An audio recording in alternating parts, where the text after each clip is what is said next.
Welcome to the Fight with Teddy Atlas. I'm Ken Rideout, joined as always by the voice of boxing for the last 23 years on ESPN, the great Teddy Atlas. Teddy, how you doing? Good, Ken.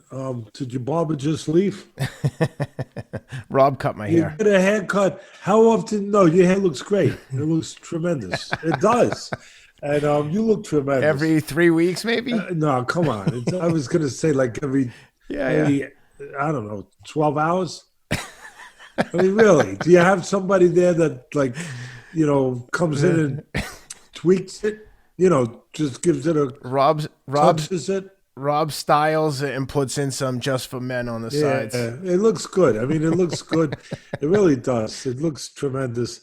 And I was just wondering if we could give a plug to your barber. Is he off site there? Is he on the off camera? West Side Barber Company, Brandon Craven in Santa Monica. Go see him. He'll take real good care of you. There it is. That should keep you in free haircuts for at least another 6 months.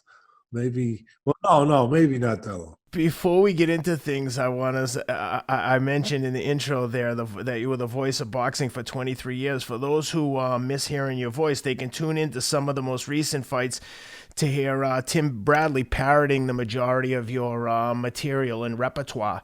The least that he could do, I think, is footnote you on some of his quotes when he's using some of your material. And to the layman, they may not recognize some of it, but to someone who's been around you in camp and listened to you for the last 23 years on ESPN, he's almost like a dead ringer for you as an announcer.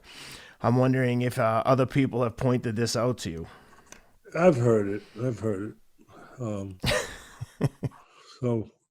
It seems to get stronger and stronger as the weeks go by. And I like Tim Bradley, the person, but geez, like he's got to kind of adopt his own personality there on air. It's that old saying, the greatest compliment is somebody imitating you. The greatest form of flattery is imitation. Oh, you should take it as a compliment. Yes, I do. I do. Well, there hasn't been a ton to talk about in boxing recently. There's been a few A-sides busy against opponents. But there's a good card coming up on Showtime, and I wanted to get your thoughts. The two Charlo brothers in action. One of them, Jermell's fighting Jeison Rosario, and Jermall is fighting Sergiy Derevyanchenko. And I think that's a really exciting card, especially considering the COVID and what we've been given for boxing matchups in the past few months. But I'm not too excited about a $75 price tag on a fight that probably should be free on Fox or Showtime. But I want to get your thoughts on the matchups first. We can talk about the pay-per-view price tag after we discuss the matchups. But what do you think on that card? I agree with you 100%, first of all. And I'll just add one other problem for that $75 card on pay-per-view. It's the same night as a UFC card. Good point. That's right. Not too smart.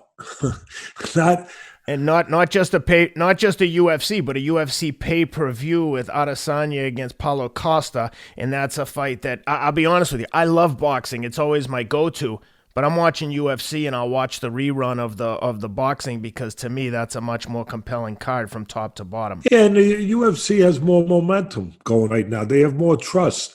They've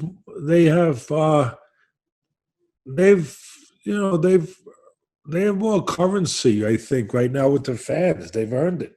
They came back before boxing, and they've been given good matches where boxing has not been given good matches. I think that's a nice, solid card, the Charlo brothers. I'm kind of repeating what you said, but it's not worth 75, and it's up against the UFC, which has really earned the trust. I'll say it again, of the audience. And I think that trust is going to equate into people going over there rather than going to the boxing, to be quite frank. As far as the cards, the fights, I'll start with the junior middleweight Charlo version. I thought that in Charlo's last fight with Tony Harrison, he was losing going into the 11th round when he got the KO. Give him all the credit in the world for that. And I thought he was being outfought on the inside by Harrison, who's usually the guy who's better suited to fight on the outside. But Harrison was doing a tremendous job having success in that fight. And he stayed there a little too long in the end, and Charlo was able to do what he had to do. At least in my mind, he had to knock him out to win the fight. He had to hurt him badly at least. And he did. And he got the opportunity and he grabbed it. But he's fighting Rosario, who's, we saw him go in there in his last fight and as a big underdog with Julian Williams. And let's remember that Williams had just won a title, and he had upset Hurd.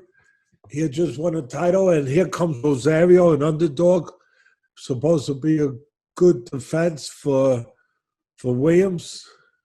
And Rosario just dominates. So, takes him apart. And it makes me think about this fight with Charlo now. Rosario had a lot of success, obviously, on the inside with Julian Williams. He just went at him and took him apart. All for what I just said about Harrison surprisingly having so much success in the wheelhouse, what's supposed to be the wheelhouse of Charlo. Strong guy, technically pretty solid. Likes to bring it to you, use his physicality, fight on the inside, right? He'll fight, at a little length, but for the most part, he likes to be aggressive. And if Harrison had success on the inside with him, which again was a little bit of a surprise to a lot of people, Rosario can have success. So that's the one way of looking at it. The other way I have to say is I question, and I think this is probably the key, Ken, to what kind of fight it is and what kind of challenge it is, or it winds up being for Charlo, is that was what we saw from Rosario against Williams winning that title, was that what we can expect to continue seeing? Or was it him just fighting above himself, fighting a fight that he had never fought at that way or that level or shown that level before? And it happens. It happens. And he showed up for the title, his moment to change his life. And he fought the best fight he ever fought. And he fought a fight that maybe he'd never fight again. We don't have a consistent track record on him because this is a guy who has been stopped once in his career. And he also has a draw in Rosario. So again, I think it's a very fair question. Did we see what we can expect to continue to see from Rosario? Or on that night, was he just fighting a fight that he will never replicate? Was he just fighting outside of himself in a great way? Let me ask you one quick question. You're right about Rosario. He looked awesome against J-Rock, who we know is a good fighter and can bring it. But Rosario's got a loss against a guy I've never heard of and a draw against a guy I've never heard of. I think the guy who... Well, that's what I just said. Yeah. But I wanted to get your thoughts, what do you think there? Do you think he's the kind of guy who just gets up for the big fights, maybe doesn't show up in shape for others? I don't know a ton about Rosario, but they're all big. And in his world, they're all big. So I understand what you're saying. But that's the point I'm making. Did we get a fair look and estimation and feel for what Rosario is, or did he just fight the fight of his life and we're never going to see it again? So, and also, was Julian Williams, a little overrated? And I don't want to knock the guy at all. I like the guy. I like him a lot as a human being too, and what he did in beating Hurd as an underdog. But did he overlook Rosario? Uh, did he have an off night and get caught and never got a chance to get into the fight, getting caught early, getting blitzed, if you will, in that fight? Or was Williams just, that night against Hurt, the same thing? Was it his night and not really indicative that he's at the next level that we sometimes think of when a guy's got a title? Um, you know, and Rosario had a good spot to get a title by fighting him because of what I'm saying. Or was Hurd. Listen, everyone gave him a lot of credit for beating Hurd, and he deserves that. Hurd's a big, strong, physical guy, but he's not the hardest guy to hit. He's not the most sophisticated guy, most developed guy in the game of boxing. He's a guy right in front of you. He's a guy who's predictable. And Rosario, on that night, Julian Williams did a tremendous job of mixing it up, a little inside, a little outside, So, again, I think that it's going to be an interesting fight. I like the fight. It's going to be interesting to see if Rosario, we know Charlo, his track record is there. He's consistent with what he is. He is what he is. We're not sure what we're going to get out of Rosario, and that's what's going to be interesting. At the end of the day, I think that it's a good, entertaining fight. As I said, based on the styles, I think they both like to engage. Harris, who's not known as an inside fighter, was beating Charlo, as I said, in the trenches. Can Rosario do the same thing? The outcome, Ken, I think Charlo's definitely beatable, but he's a solid, physical, strong guy who's probably got less holes or gaps in his style than Rosario. And he's been more consistent. Again, we know what his body of work has been. He's been more steadier. And so I'm going to go with him by unanimous decision or late round stoppage. But again, in a very interesting fight, but I'll go with Charlo. I heard J-Rock and Breadman, his trainer, Stephen Breadman Edwards, before that fight talking about Rosario, and they had wanted to bring Rosario in as a sparring partner, or someone had suggested, and Julian said, no, we're not going to spar him. We're going to eventually fight. That kid is good. I don't want him here sparring with me because we're headed for a fight. This is like months, maybe a year before they fought. So then they did match up. So they knew Rosario was a problem, enough so that they didn't want him in camp with them. But to your point, the line reflects that question mark about Rosario and his record, because Charlo is a minus 400 favorite to plus 300 on Rosario. At that kind of line, I agree with you that Charlo probably should win this fight, but I think at plus 300, I'd take a flyer on Rosario. I think that I could see Rosario winning this fight, although I think Charlo wins it. But, and if you want to make a bet, and if you want to take that, take advantage of that line, you can check out MyBookie. Check them out at mybookie.ag. Use the promo code ATLAS, ATLAS, for 100% credit on your first deposit. So you deposit $1,000, they'll give you an extra $1,000 to play with in honor of the NFL season, and we'll come back to MyBookie later in the show. But interesting thoughts there, Teddy. Oh, you left out one part. What is it? That if you hit the parlay, you get a trim from Ken's barber. Right? If you could pick the parlay of the two winners in the Charlo Derevyanchenko and Charlo Rosario fight, we'll work out a deal for you. I'm sure he'll do like a 20% off coupon code or something at the Westside Barber Company, Brandon Craven. So in the other matchup, we've got the other Charlo brother, and I'm always going to confuse the first names because they're so similar, but Charlo versus Derevyanchenko. That, to me, is a real 50-50 fight, and the line reflects it. Charlo at minus 135, Derevyanchenko at plus 105. Derevyanchenko's been in there with some killers and looked really good against Danny Jacobs. He looked good against Triple G. This is a real test for Charlo, probably the toughest test he may have had. Let me check out his record, but I think this is one of the toughest fights he's had. Yeah, it is. Guys, just want to take a quick pause to give a shout out to today's sponsor, MyBookie. They've been with us for a long time. Check them out at mybookie.ag. Sports, including the NFL, are now back, and MyBookie has returned with its winning season. Winning season means watching all live sports and betting live sports all season long. With the NFL back, that means action-packed Sundays and huge cash prizes at mybookie.ag. Get in on the action and use our promo code ATLAS, ATLAS, and double your first deposit at mybookie.ag. New players get up to $1,000 in free play. So deposit $1,000, they'll match that and give you an additional $1,000 to play with when you open your new account. Again, use the promo code ATLAS and double your first deposit. Have fun, enjoy the games, and please bet responsibly. No, I agree. I mean, some people, they might point to Austin Trout, but Trout was older and, quite frankly, was used up. A little shop one when Charlo fought him. Charlo was 32 pro fights for Trout. Yeah, Charlo was too young and strong for Trout, and it was actually a good style matchup for Charlo. But Trout was the best guy he had fought as far as, name and resume. But, and he beat Julian Williams. Yeah, but right now, yes. But right now he caught Williams. He just caught him with a really clean shot. Yep.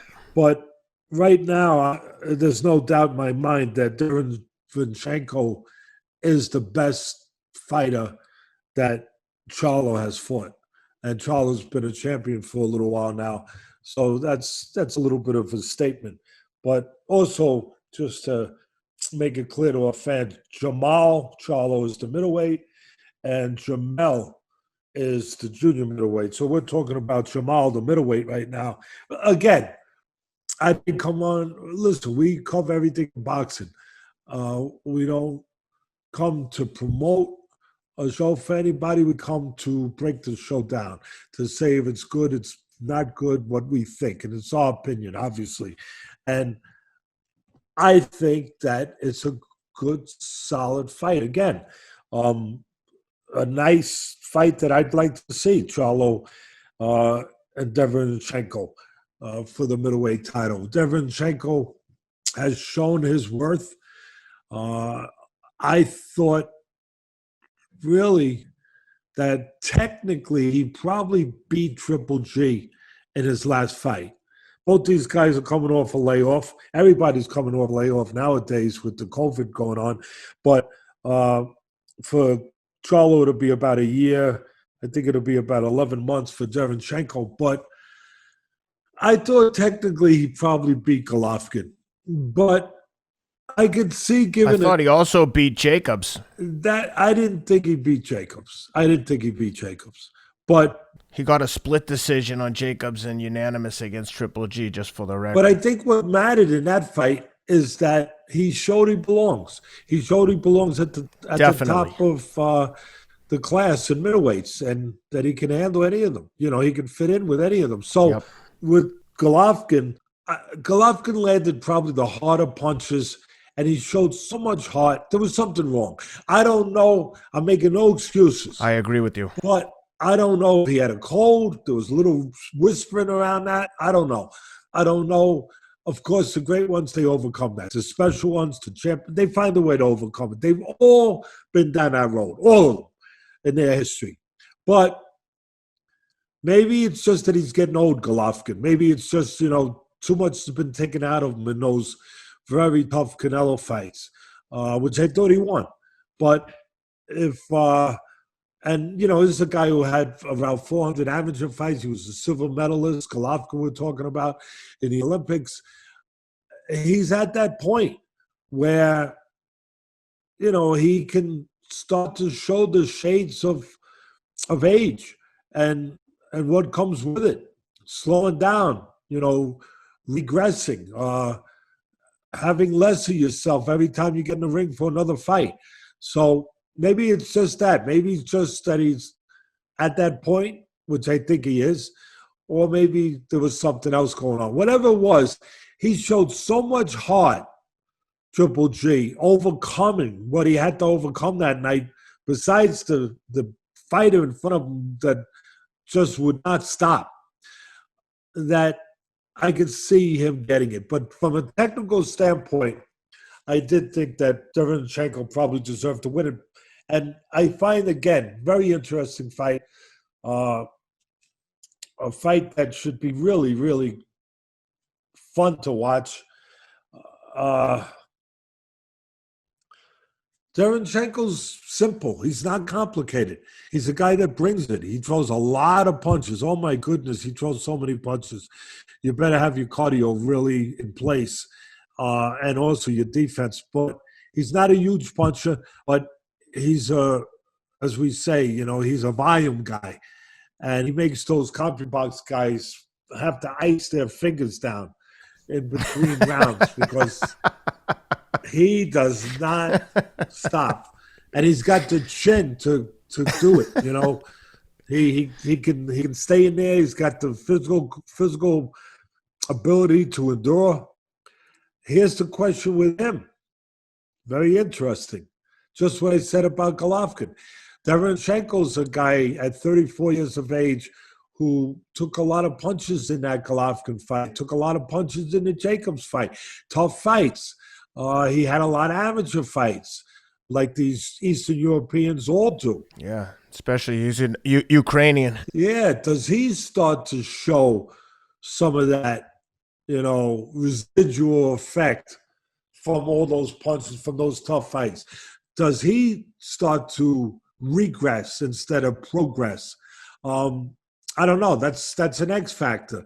When you're handicapping, and I know there's people out there probably listening that are ready to go to my bookie, so they want to hear as much as they can hear. Like, okay, what can I put on? What value can I put on that? What value can I put on that? Keep giving it to me, because I know you maniac gamblers out there. You want to hear everything you can. So at the end of the day, you can still flip a coin and go, oh, I'll go with this guy. But and one interesting thing though about Derevyanchenko is he had an extensive amateur background, but he's 34 years old. He's only had 15 pro fights, 13-2 with 10 knockouts and the 2 unanimous decision losses. Sorry, the 2 decision losses. Those 2 title fights, which they did 2 things. One, they showed that he belongs at that level. That's good. And 2, they put a lot of miles on the odometer real fast. For sure. It was like taking a long trip on a new car.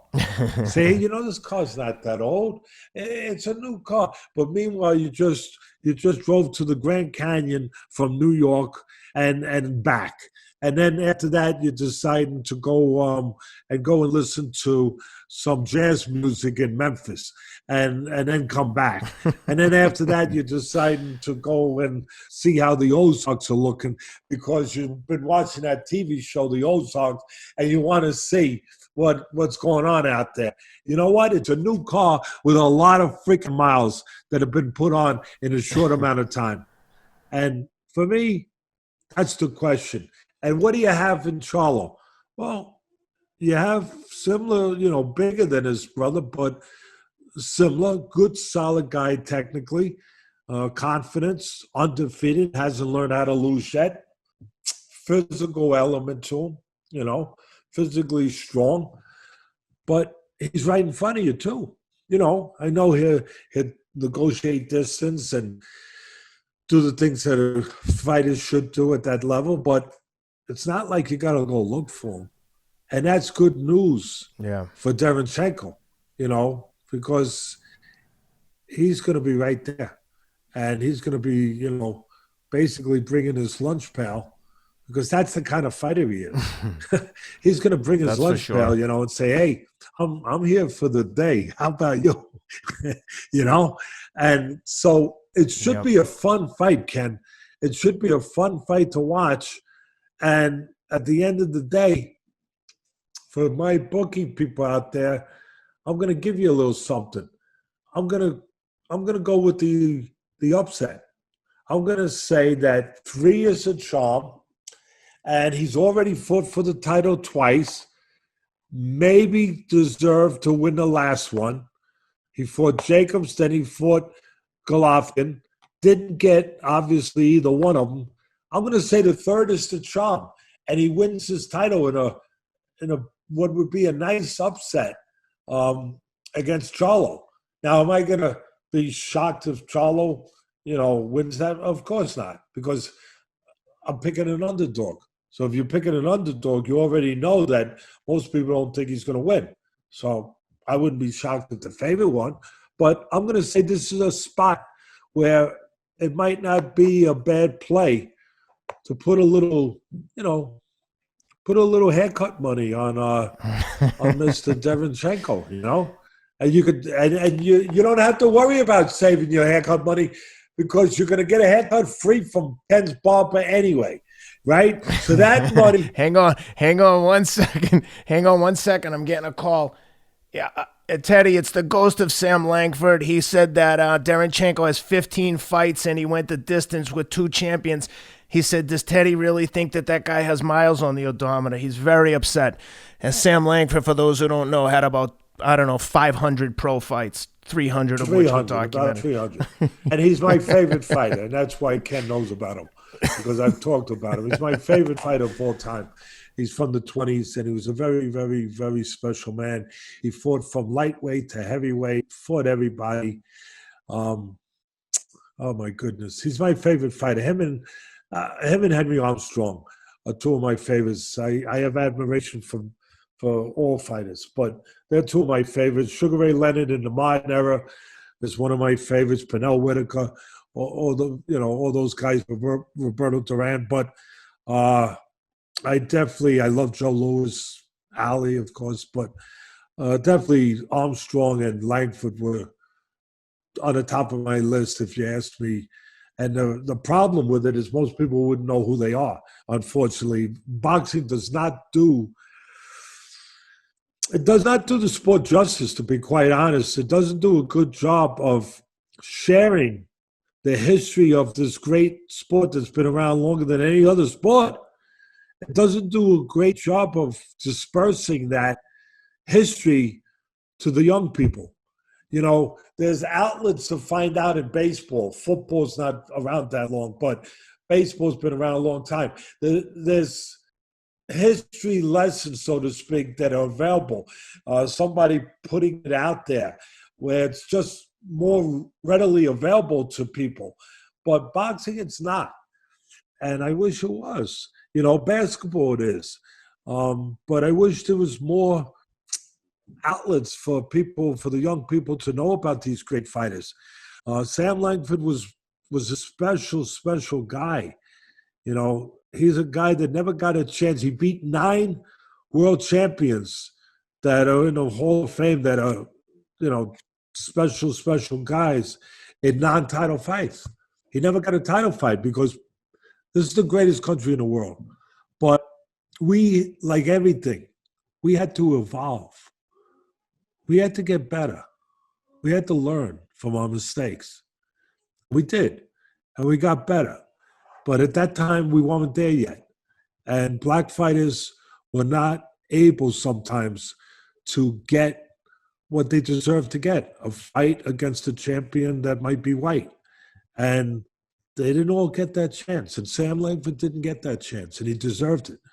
And that's part of the reason why I'll go out of my way to explain Sam Langford to people that don't know about him, because I think that he deserves that he should be. He should have been a world champion in my book.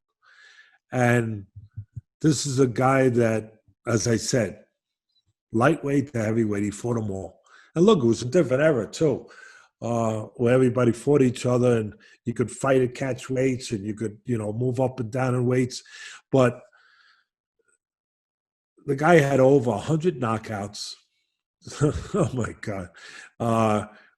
He had probably about 300 fights. Some of the fights are not posted. He had 126 knockouts and 178 wins as a pro, documented. Yeah, well, that's documented. And there's fights that aren't documented. Yep. Because back in those days, there were certain states that didn't allow boxing. So they would fight, they would have fights set up, but it wouldn't be documented. So you wouldn't see the record of it. They were called newspaper decisions, where the newspaper guys would say in the article the next day who they thought won the fight. And so that's how they went by the newspaper decision. But again, it wasn't documented where you could look, as you just did, and necessarily see the amount of fights that he truly had. But I got to tell, since I'm talking about him, I have to tell one great Sam Langford story. I love it. That's why I wanted to get you talking. It's just a great story. I don't know how much of it's true. All I know is it's the legendary Sam Langford. That's enough for me. And back in those days, they weighed in before the fights in the morning.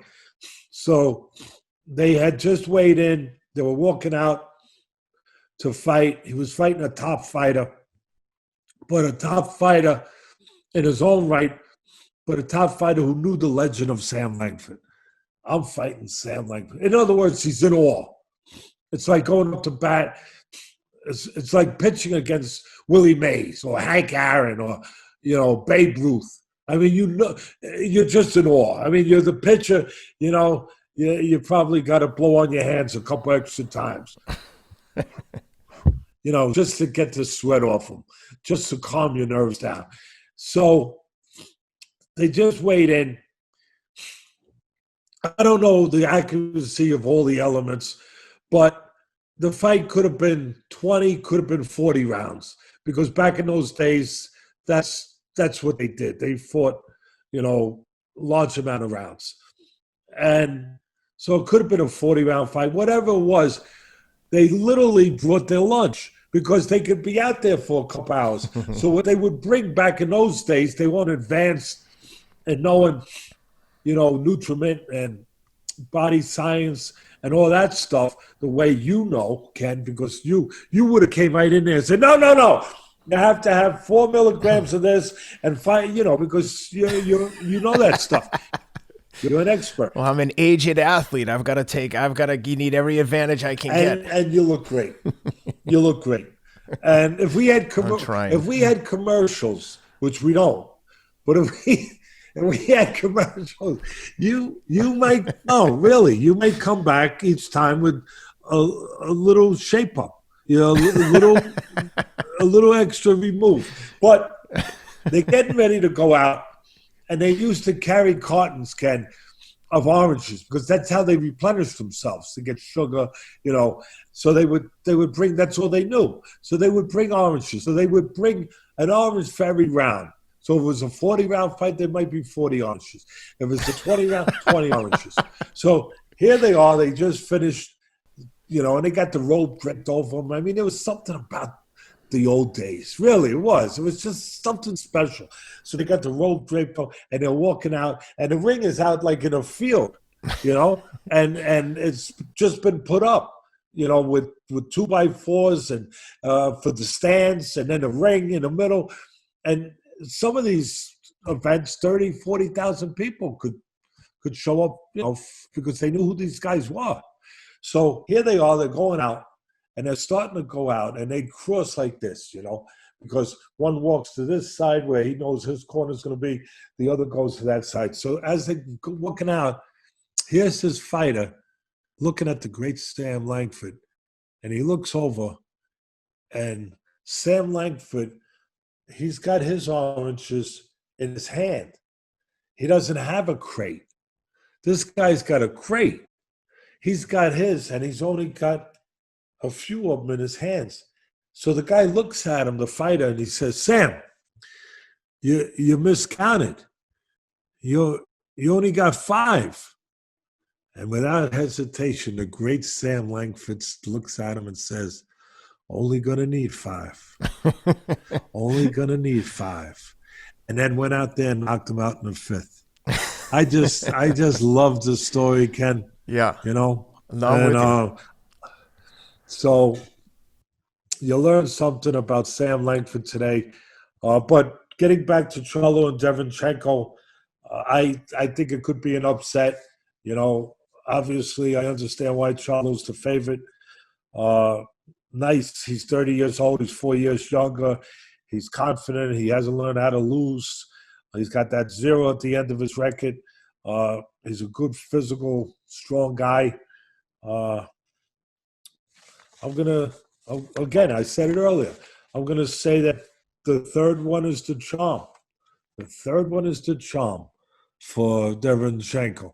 I'm going to agree with you, but I would say, like Sam Langford would say, Derevyanchenko, relatively speaking, is still wet behind the ears and a young spring chicken with only 15 pro fights compared to some of the wars that some of the old veterans have been in. But that's going to be a good card, top to bottom. There's some other title fights on there. We don't have time to break everything down, but those two main events, I like seeing the Charlos in action. They're definitely all action fighters. They definitely bring I excitement. just think that the pay per view, and you're going to touch on this now, maybe a little bit before we move on, but Hmm. um, I just think the executives sometimes, I don't know, I know that they went to college. I didn't go to college. They're so smart. They're so smart, and they supposed to know better than I know. But for me, they're wrong. They're wrong putting a $75 I agree tag with on you. this. Again, they're the guys who get paid the big bucks to make these decisions. Uh, Look, but I think that there's a group of people that will pay $175 for a fight. There's a group of fans out there that just love boxing, and I think I'm one of them. Like, it doesn't, it sucks paying sometimes for these kind of fights, but I'll pay it because I love it. But there is a group of, I mean, boxing is like a blue collar sport. And I think you do get to the point, especially during this pandemic, where people are probably starting to think about what they're spending money on, at least some people who might work in the service industry, especially restaurant business. And I think that you're pricing a lot of them out of this fight. $75 is a lot of cash to see the two Charlo brothers fight. No disrespect to them, but $75 is a lot for me unless you have Triple G and Canelo. Okay, 75, cool. I'm good with that. There's no issue there, but I'll be curious to see, and you never get a true sense of what these numbers are, but I'll be curious to see what numbers they report and how many pay-per-view buys they do. There's obviously very intelligent people working at Showtime and some of the networks that make these decisions, and they must see something that we don't see, that they think they can charge $75 and do enough views to justify the card. But I'll be curious to see, especially going up against UFC and Dana White. And I know that Dana White has no love lost for Steven Espinoza at Showtime. So if there is a way for Dana to turn the screws on this one and add some bonus content on the UFC, I wouldn't be surprised if something changes dramatically to the upside for the UFC, because I know he loves sticking it to Steven Espinoza and Golden Boy whenever he gets the chance, and Arum for that matter. I mean, he seems to be at like all of their throats, but that fight on the UFC that night, Adesanya versus Paulo Costa, two young lions. That is a hell of a fight. That's as good a fight as the UFC will put on all year, in my opinion. Everyone wants to see it. Very competitive, evenly matched. I So agree. I agree. anyway, I like it because I'm going to watch them both, but I don't think a lot of people are going to be in a position to pay for both of them, or want to pay for both of those. And I think there is a lot of crossover fans, so it'll be interesting to see how that one shakes out. Next thing I want to talk to you, speaking about executives, is the drama with Canelo, Golden Boy, and the DAZN. My God, this thing has been a mess almost since Jump Street. I mean, they got the first one off. They fed Rocky Fielding to Canelo for his first fight, like welcome to the zone, 40 million bucks, and I think they're having a serious case of buyer's remorse here. But I also think that they genuinely believed that they were going to get the Triple G Canelo trilogy, and from what I can gather, and it's hard to tell who's telling the truth or what's fact and what's fiction, but it seems to me like Triple G wants to fight and Canelo doesn't want to fight. But either way, the controversy seems to be, from what I can gather, that Oscar and Golden Boy may have promised that third fight to the Zone.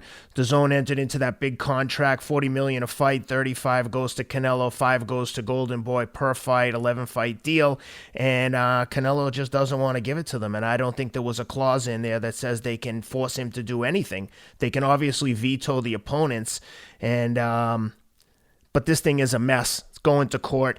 be curious to see how it all shakes out. At the end of the day, it's like the fans are the ones who are getting screwed here because we just want to see the guy in action. He's at the prime of his career. He's busy. He's the top draw in the sport, or one of them. And he's going to be on the sideline for well over a year by the time he gets back in there. Curious to hear your thoughts. Well, there's a few different dimensions to this thing.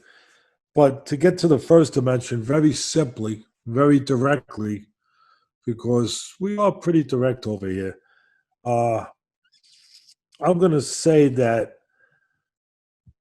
the big shot executives who made this decision, they should probably, I think they made a bad deal. Now, of course, that doesn't make me Nostradamus, or as I like to say on ESPN over 23 years, the amazing Kreskin, but they didn't make a good deal. To give them that kind of money, I was going to say, what were they thinking? But to give that kind, and to think you're going to get back that money and more, because the whole idea is not to, of course, just get back what you put out, but to make a lot more. To think there was a true way of doing that, these guys weren't really as smart as they think they are. Because, and I know it's easy to say now, it doesn't make me Nostradamus, but first of all, you're supposed to get a guarantee that you're going to freaking fight the one big fight that was out there that started their interest probably in Canelo, and that's Golovkin. Even though I thought Golovkin is used up now, and obviously the best part of his career has sailed, but still, that was the start. That was the fight. Those two fights, that's what got everyone really interested in Canelo as far as this kind of deal goes, and his drawing power and everything else and his future, and he's the king now. So how do you go and give that kind of money and not get guarantee that you're going to get that fight, that Canelo's going to agree to it? Because he didn't agree to it. He didn't agree to it. He didn't agree to it.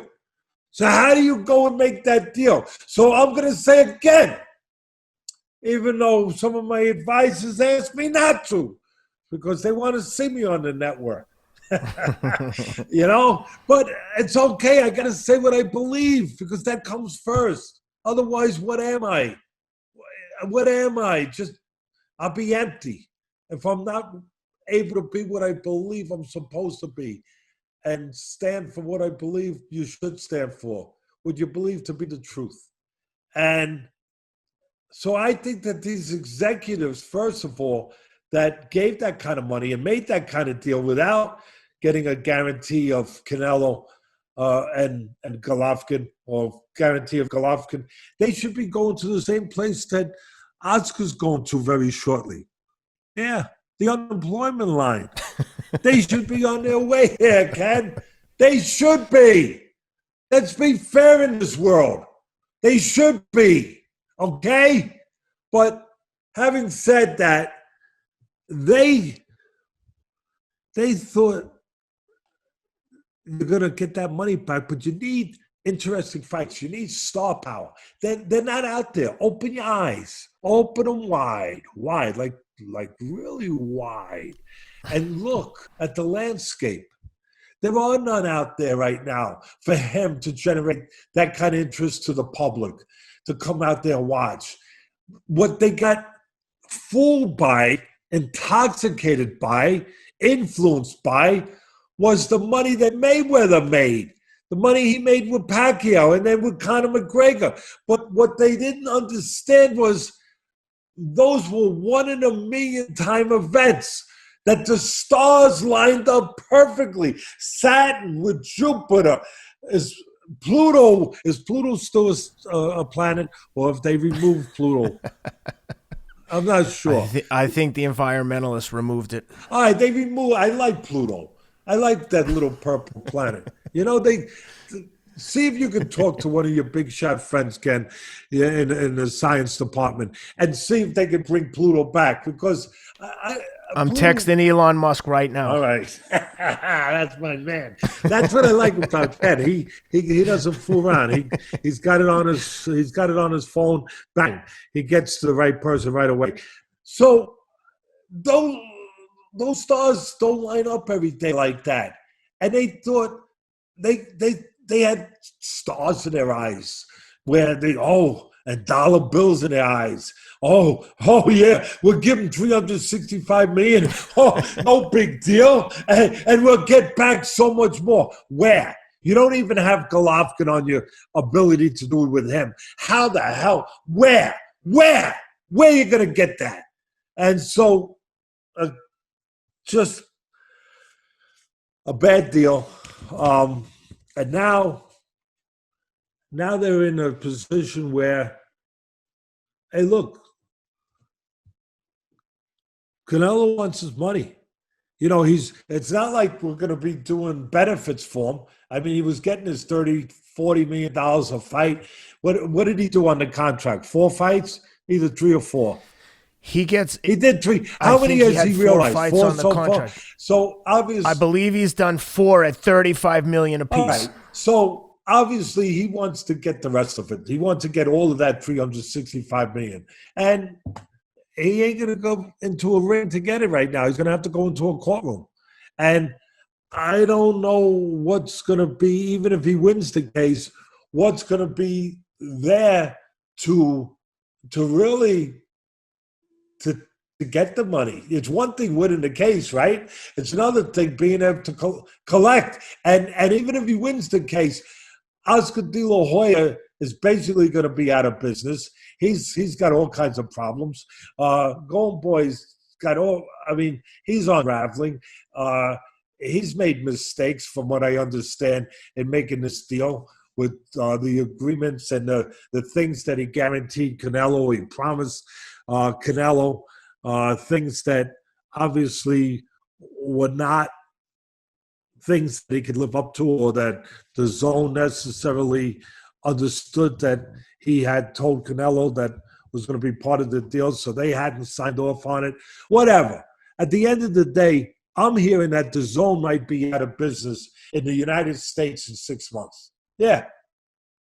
I'm not saying that that's going to happen, but just to hear the possibility of it tells you the level of trouble financially that's going on with these people, that they might just close up shop in the U.S. and just stick to Europe. Well, they have a huge global business. They stream global sports all over the world, including soccer, rugby, baseball, and so they might feel they have to close up in the U.S. and just do what they do, internationally over there. But either way, they're having, obviously, they're in a difficult financial position right now. And again, even if you had the money, how are you going to go and continue to just bleed dollars the way they're bleeding dollars, and the way that the DAZN started off giving all this money away? And they made a lot of fighters very rich. But how do you sustain it? And how do you do a $365 million deal and not open your eyes and look, beyond 100 yards in front of you? Look farther down the road and show me where you see these fights. Again, I hope you weren't thinking about McGregor and Mayweather and Pacquiao, because, man, you messed up. Man, you deluded yourself. Man, you weren't smart. And who says just because you got a nice brass name on your door and you got a fancy office, who says they're that smart and that brilliant? Sometimes they're not. So you got Canelo, kind of reminds me of that movie. I know Rob's going to get this one up. This one's funny. The one, what was a Goodfellas, when De Niro's talking to this guy who I think owned beauty parlors or whatever, right? The guy, he had a toupee, Oh, you yeah. know? What was the And guy's name? I Jewish know guy. you, Saul. yeah, was it Saul? Marty? Marty? Something like that. So whoever he was a gambling degenerate, never paid Yeah, his so debts. so he's trying. They choked him with the Yeah, phone. so he's trying. Maury. Maury, Maury the Maury wigman. the wigman. I knew it was something to do with hair. So Maury's trying to rationalize this thing, right? And you got Jimmy Burke, the guy, the gangster that Daniel's playing, and he only saying one thing that's relevant, one thing that matters. Give me my money. That's all. That's Canelo. That's Canelo right now. Oscar's trying to talk. Trying to talk, and the executives are trying to talk. And Canelo's is like De Niro right now. Jimmy Burke, give me my money. Give me my money. And what do you do? He had this, Ken. What did he do? He had like the yeah, he had the phone cord and choking him. He had the phone cord. And he was like, right? He was like, give me my money. But Jimmy, give me my money. Give me my money. I want my money. We had to cancel. I can see it now, Ken. You come on. Here, I'm Ken Rideout. Normally the partner with Teddy Atlas. I'm here this week bringing you another podcast. We wanted to keep the flow going, but Teddy couldn't make this one because he choked himself with his cord from his microphone. So he's going to miss this one, but we're asking you all to say prayers for a speedy recovery, and hopefully he'll be right back with us as soon as possible. And well, some interesting notes about this DAZN deal. So get this, they reported, Dan Raphael reported that the 3 opponents that the DAZN deemed as acceptable for Canelo, and you ready for this, were obviously Triple G, and the other 2, Khabib Nurmagomedov, the UFC fighter, or Jorge Masvidal, another UFC fighter. So basically, you could fight Triple G, or we'll put you in 2 sideshows. I mean, no offense to the UFC guys, and we love Jorge Masvidal, and Khabib is probably one of the best MMA fighters ever, but I don't want to see him fight MMA guys. We want to see him fight the best fighters. He's a boxer. It's like comparing the two is like comparing football and rugby. Could the guys interchange in those 2 sports? Yes. I'd be more interested in seeing it. I agree with you. You know what it's like when you start doing this stuff and you start mix matching with different sports like this with such different rules, that it's almost like saying, I'm going to pay X amount of money to see the guy go in the cage with a lion. Yes, that's right. But I'm going to pay to see him go in the lion. But the lion's got no teeth. And we're going to remove his claws. Yep. Well, what am I paying? What am I paying? If you're going to put him in with a lion, all right, there's a little interest here. How's he going to do this? I know I'm getting a little, people are going to say, Teddy, you want to see it? My God, what kind of mind do you have, Teddy? I'm just making a point. Yeah, there'll be some interest. Give him a knife, right? And you say, go ahead, go in there with the lion. Let's see. I'm going to pay, and you make a lot of money, probably, because a lot of people would pay to see it.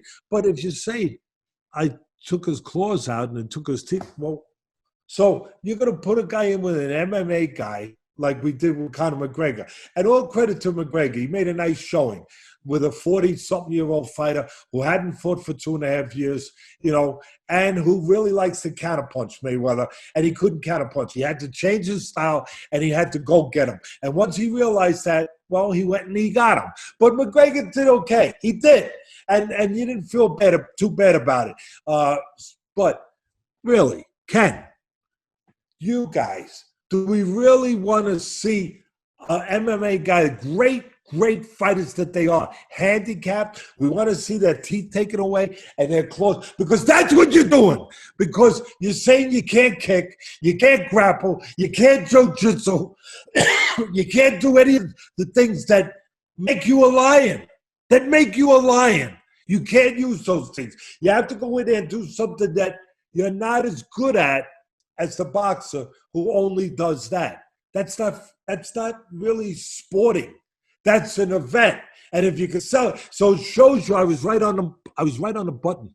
with that one at least, because it shows you that the executives, they realize after a while, oh my God, they should have realized it a little earlier, but they realized we don't got nothing. We don't got nothing. We don't have any fights that can get us back that $365 million in the boxing. So we'll go and we'll try to create events. We'll try to create Super Bowls. We'll try to create Barnum and Bailey. We'll try to invent something that can somehow have lightning strike again, where it did with McGregor and Mayweather. We'll try to do something to do that. And as you just said, McGregor was a great promoter.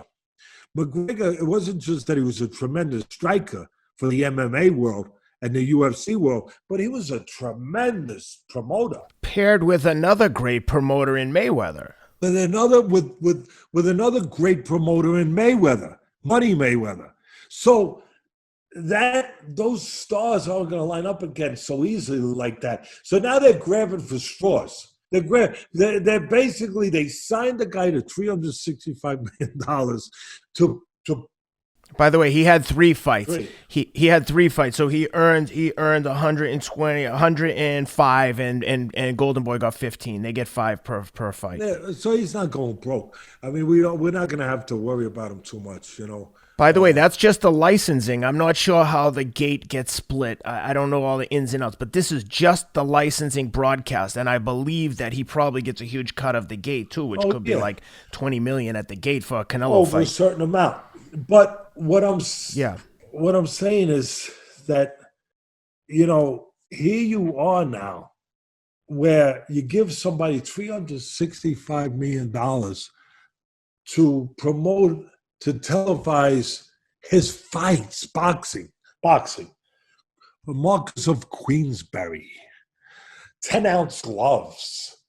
Okay, that is what you paid him for.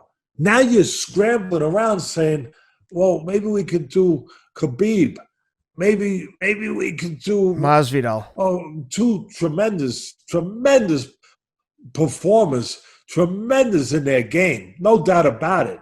Masvidal's a little closer to McGregor as far as the personality and the promotional. Khabib's more of a serious guy. He's just a outright. Can you imagine Khabib and Canelo trying to promote this fight? Canelo speaks 0 English. Khabib speaks a little. Well, Khabib doesn't speak. Yeah, neither one speaks English, so that's a little problem. And neither one is a shit talker. They're not going to be out there having sold out press events. No, so that's what I'm saying. They're grabbing for straws, but again, they didn't really look before they jumped. Before they took that 365, and somebody's got to put the blame where it belongs. They didn't look before they jumped. You know, I think they probably feel like they got. And you can't blame Mayweather on it. You know why? I'll tell you why. He was just looking to get them to give up the money.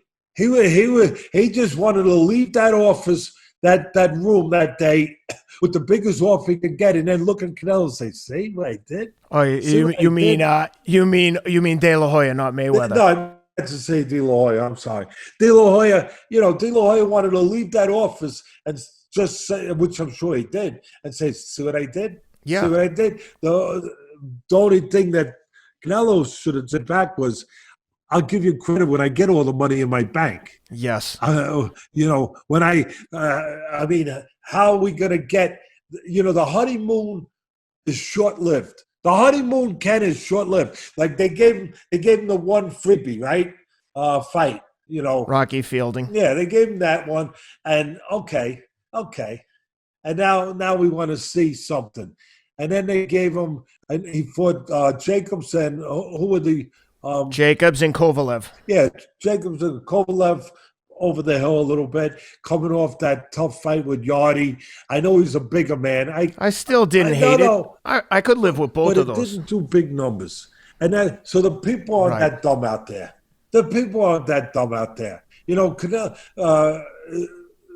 Kovalev was coming off a short break off a tough fight where he almost got knocked out with Yardy. And he didn't have enough time to recover. You know, he's in his late 30s. He's, you know, the best of him had sailed, as I said before. The best of his career had sailed already. And so so you're getting, and then, of course, Jacobs, nice, solid fight, but not in that stratosphere of that kind of money because you're not going to realize it back. You know, how are you going to recoup your freaking investment if those are the best you can do? You're not gonna, and they didn't. And that's why we're talking about it. I think they viewed that deal as a loss leader. Like, we're going to take a loss on this, but we're going to sign up a lot of people and we'll start to build up our own stable of fighters like Showtime, HBO, ESPN did over the years.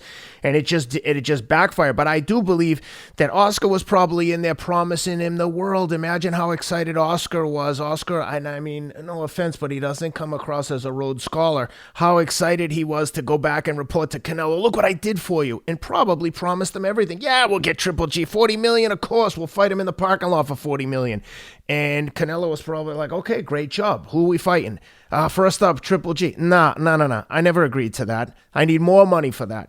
And, you know, Skipper at DAZN, I believe, did the whole deal himself. He flew out to LA from the way I understand it, went to Golden Boy offices. They almost had a deal. Same Skipper, wait, as long as you brought him up, the same Skipper who had just been pushed out the door at ESPN, forced to resign.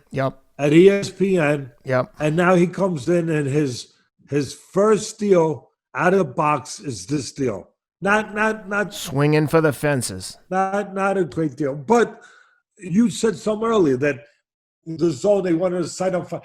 Well, the guy who's promoting for them, Matchroom, he wants to sign up as many guys as possible. But there was only one intent. Remember this, Ken, for the TV people. The zone. One thing. Nothing else. Subscribers. That's all it was. They wanted to get subscribers. And they figured with Canelo, the biggest pay-per-view guy out there in boxing, with the great Latino following that he has, such loyal fight fans, that they'd be able to get more subscribers. But you know what? People weren't going to sign up and put money out there. They wanted a little bit more sizzle. You know, you're offering them sizzle. You show. But they didn't see it. I know you want the steak, but they'd like to even get the sizzle. At least Golovkin, and you don't even have Golovkin in the pen. You don't even have him in the barn. I mean, again, who were you looking to get these subscribers from? What fights were going to entice the audiences to come out there and say, I have to buy the zone. Look at this fights they're putting on this month. Oh, my God, honey, you're not getting your hair done this month. No, you're not. No, how am I going to fight? I mean, come on, we're talking real here. I mean, we could have done a better job. I mean, at least would have been knowing what we're dealing with here, you know? And I think that one of the outcomes they could probably hope for here is they owe Canelo $240 million. But let's say in the settlement they say, listen, no harm, no foul. Here's $100 million. You leave, and you could say, whoa, they're going to give him $100 million. Well, they're going to save another 140 by not paying him the whole 240. And for Canelo, from Canelo's perspective, take the 100, take whatever settlement they're offering, and go be your own promoter now. You're the biggest free agent in the history of boxing. He could probably go in 2 or 3 fights and make up the difference. He's going down the same road.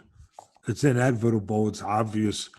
He's going down the same road as his promoter went down years ago, De La Hoya. De La Hoya was with Top Rank, with Bob Arum, and he realized, I don't need him. Right. What do I need a promoter? I'm the biggest star in boxing, which he was at the time. I'm a matinee idol, which he was. I'm a crossover attraction of crossing over to the women, to people that don't normally watch this sport, you know, so, which he was. And, you know, he's undefeated at the time. He's won world titles at different weight classes. What does he need a freaking promoter for? What does he need to give him 70% of the promotional that's made, where he gets 30? Matter of fact, they think he was getting 27.5. And if I'm correct with my sources, which I usually am, and I guess Aaron was getting 72.5, whatever it was.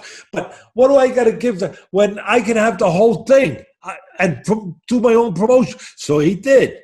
He did with a guy named Richard Schaefer, who they didn't do later on down the road. They had big problems, kind of like they're having now. Yeah. But he made millions of dollars.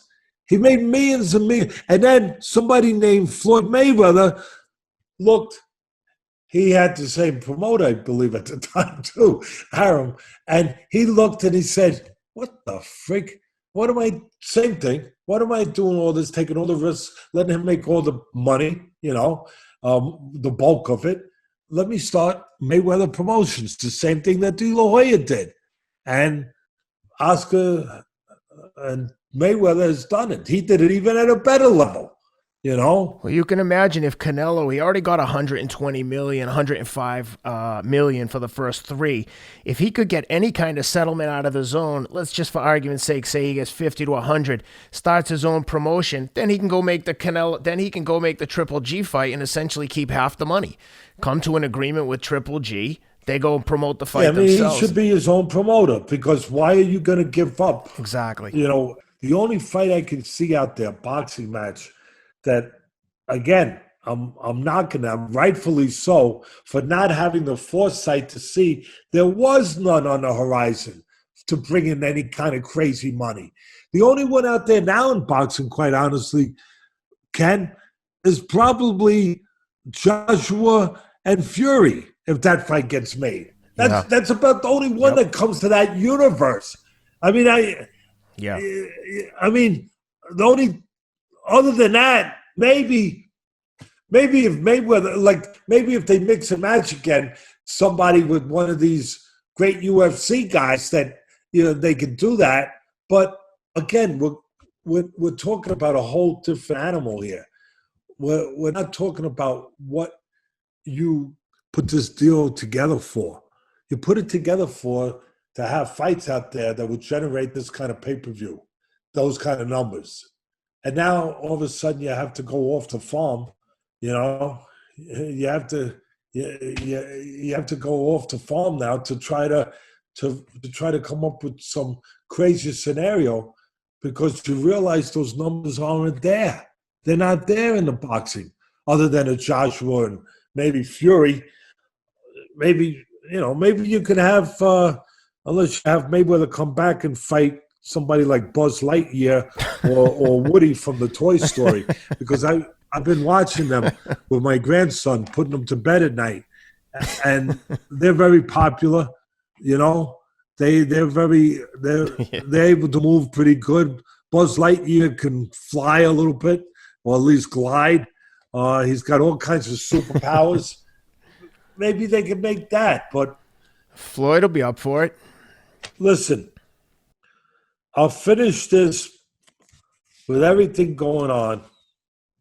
I touched on it 2 episodes ago, and I'm going to touch on it again a little bit more in depth, in detail, what's also going on here. We started to talk about this topic. I said there's different elements, different dimensions. There's the deal. There's the executives who made the deal.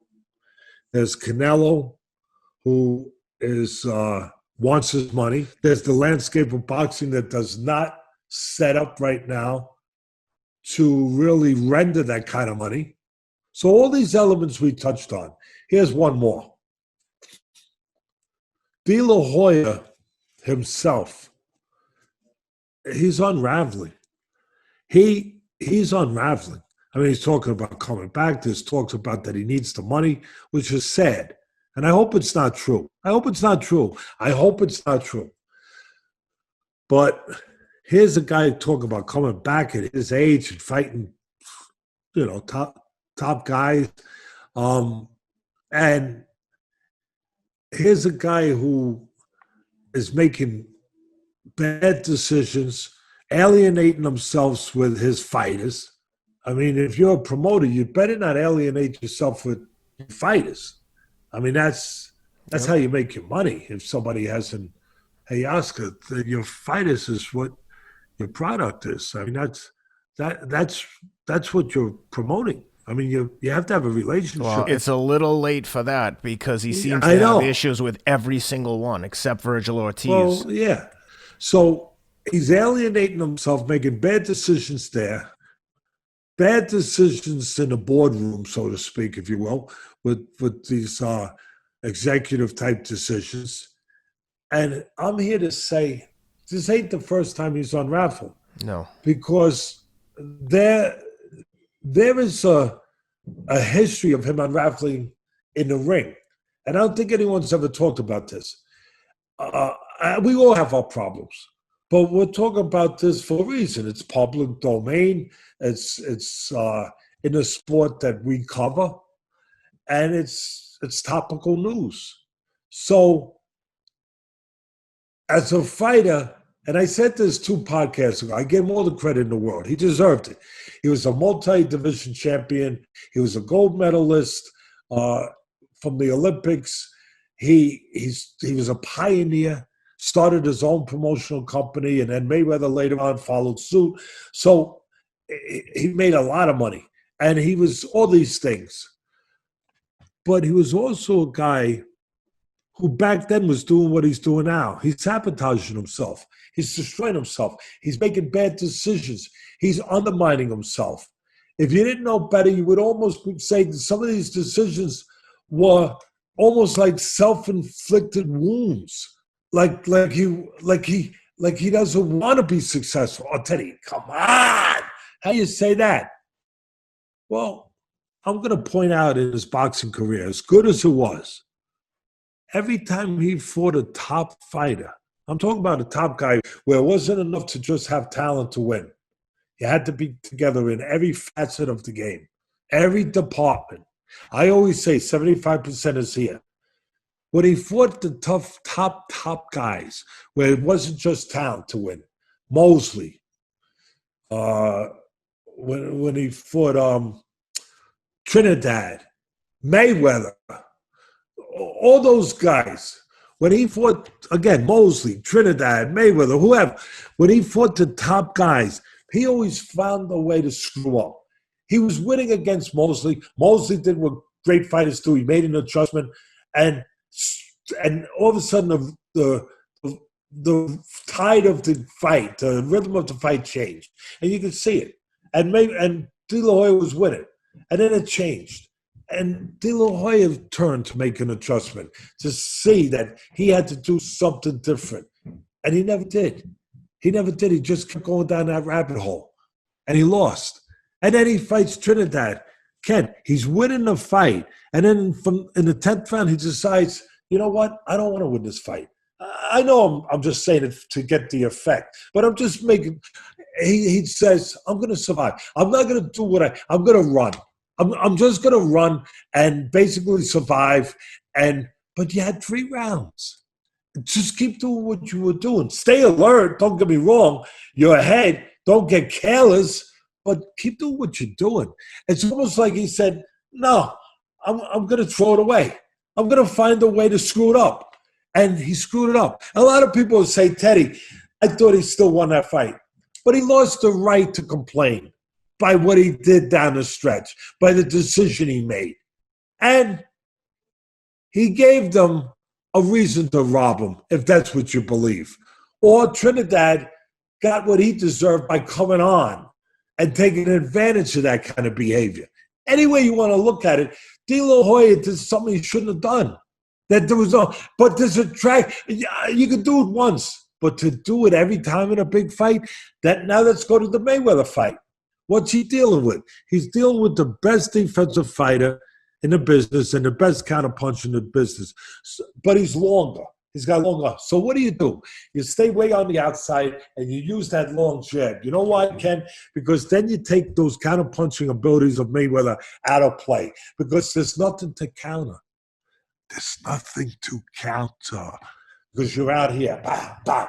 And he's winning those rounds when he's doing that. And you take the speed, the superior speed of Mayweather out of the picture because now he can't use the speed because there's nothing to use his speed against. You're not engaging with him. So there's nothing for him. Let him shadow box on the outside and show how fast he is.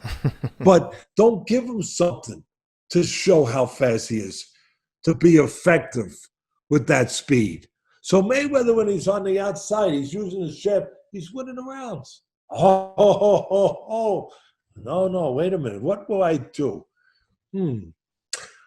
I'll go inside with the best counterpuncher, the fastest guy in the game. Maybe him and Pacquiao are the fastest. Whatever. I'll go inside with the fastest counterpuncher in the game. And that's what I'll do. And he does that. And he blows the fight. Why? Why is it twisted, short-circuited? I'm not trying to be mean right now. I said 2 podcasts ago, Oscar needs to get a dog because I think he needs approval. He needs to be liked. So I was half jokingly saying, but I wasn't being mean. I was just saying he needs help. Maybe a dog would help.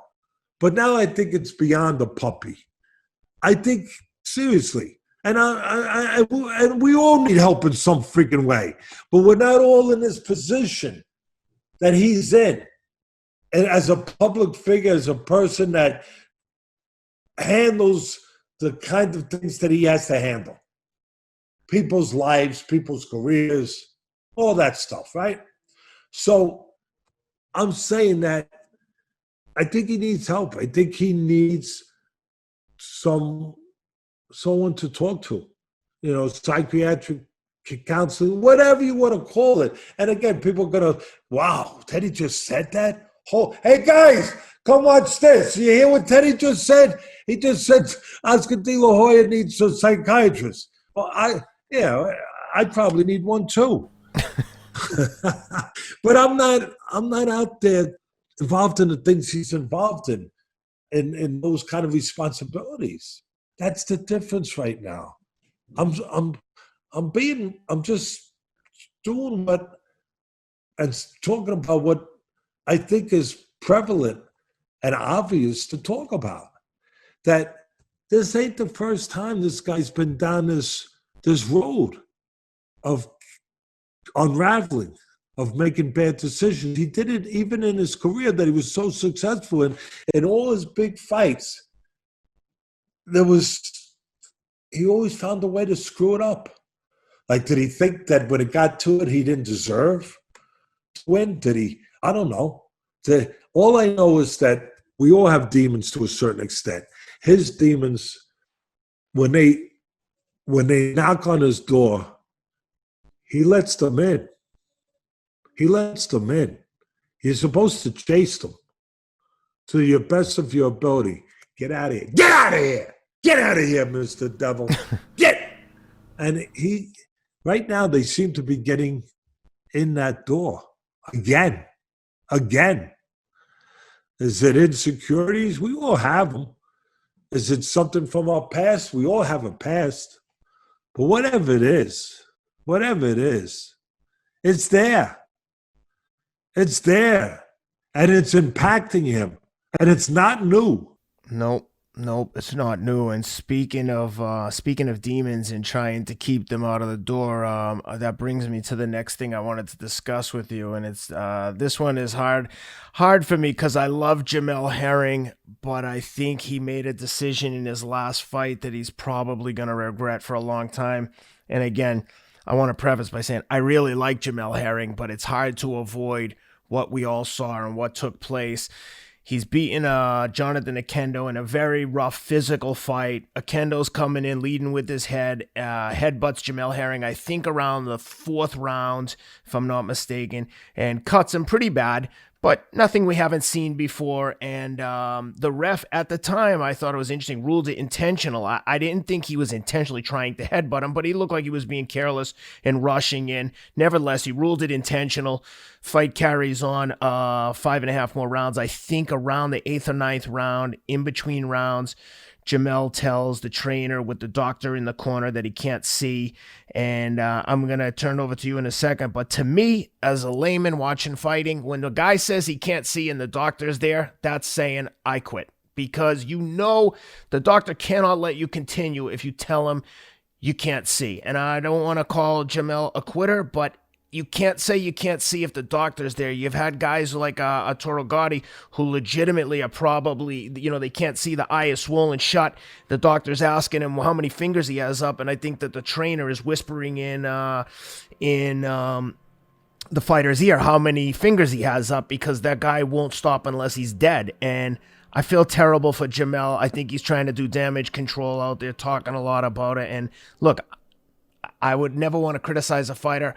I would never have the guts to get in there and fight in front of an audience full of people and millions of people on TV. So far be it for me to criticize him. But when you tell someone you can't see, you're basically saying you're done. What are your thoughts? What'd you see? Well, right now, it's what do I hear? I hear stuff going. Do you have a band practicing out back over there? Ken, we're very transparent here. We're part of we're regular guys, and the people that we talk to are our people. So let us know. I think the lawn guys are just cutting the grass. Okay, but I hope that they're done soon. That's 25 acres. It's not There's not much grass to cut. Believe me. Come on, Ken. I mean. I promise you. I mean, we'll have to Rob will have to put up a picture of our patch of grass. You got a 9-hole golf course out there. Stop. Come on. We don't have enough room for a single mini hole putt. Just your putting range alone is going to take at least a half hour. But listen, you said it right. Everything you said about Jermell, how you feel, I'll say it, and it's kind of like a card game. I'll see you and I'll raise you, because that's how I feel about him. This is a guy that was an Olympian. He's a world champion. He's a Marine. He defended our country. Matter of fact, years ago when I was doing the Friday night fights and doing the fight plans, we did a show at the Marine base. And who did I do it with? Him. Corporal Herring, Corporal Ramirez, thank you for being with us. Thank you. You guys are not only Marines, you happen to be on the boxing team too, right? Yes, sir. All right, with either one of you, I need a southpaw to play Stevie Johnson, yes, sir. World champ. All right, great. All right, now, Johnson, guy that likes to be aggressive. He likes to move his head a little bit as he's coming in. And he likes to storm those beaches a little bit. Yeah, that's what he was one of the fighters, I think, that I demonstrated with. This is a guy that I have nothing but admiration, respect, and care for, and appreciation. I appreciate what he has committed himself to, the kind of person he's committed himself to being, the kind of fighter. And again, as I said, being a Marine, the commitment to more than himself, to all of us. That's a special guy. That selflessness, to be selfless like that, it's uncommon. So, but now we're talking about what you're doing as a fighter, as a champion in the ring. First, there's different, as I said earlier with the Canelo stuff, there's different elements here, Ken. There's different elements here. First of all, it's the referee. How the hell do you know that it's intentional? Are you a mind reader? Because if you are, you know what? Come hang out with me for a little while. Give me a couple days, and I can make good use out of you. Really, I'm going to put you to work, baby. I'm going to put you to work, and we're all going to benefit from it. Really. Are you a freaking, come on. I like this referee, but are you a mind reader? What are you doing? First of all, that's his style. You know, you want Evans, you want to be in a courtroom, a lawyer would say, let's look at the evidence. Look at the videotape. Was every one of his fights, he fights that way. That fight, he continued fighting that way. He started fighting. He comes in, he's a guy who gets top heavy. His technique's not the best. His upper body gets ahead of his legs, which it shouldn't be, but it is. He gets fat with his punches, and he falls forward, and he falls in with his head. That's how he fights. That's how he's going to fight till he retires. That ain't going to change. That's what he does. I looked at that and I was like, are you kidding me? How do you say that that's intentional? When this is what he's been doing all night. And again, go back and look at his fights. He's always fought that way. So then he's intentionally trying to butt somebody every time he gets in the ring then, I guess. I mean, come on, are you kidding me? So that's number one. That's number one. And then people looking out for the fighter here. I'm going to get to the fighter in a minute and his responsibilities. But the people looking out. You got Weeks going over there, and you're right. He said the thing that if you want to fight stopped, the quickest way, it's kind of like ringing a fire alarm. You know, if you want that building closed down in a hurry, ring the fire alarm. And you know what's going to happen. They're going to close it down. The firemen are going to come. And if you say I can't see, that's what you're doing. That's what you're doing. Students should say that. Now listen, if a guy can't see, that's up to him. It's his life. I mean, normally in a normal world of the civilian world, if you will, you can't see. Hey, you stop doing what you're doing until you can see again. But we're not in the normal world. We're in the ring. Warriors. You know, we're talking about in the ring of guys that have to overcome those things. The definition of a fighter, somebody who finds a way to overcome what he's dealing with. And what he's dealing with is dramatic and is involved with danger. That's what fighting is. Being involved with danger and finding a way to get through that danger. Finding a way to control that danger, to triumph over that danger. The word champion, it's a word that's earned. It's earned the right to be called a champion. And part of the earning of it is how you behave, what you go through. Again, I get it. You could say, but Teddy, I can't see. But we're talking about two different realms here.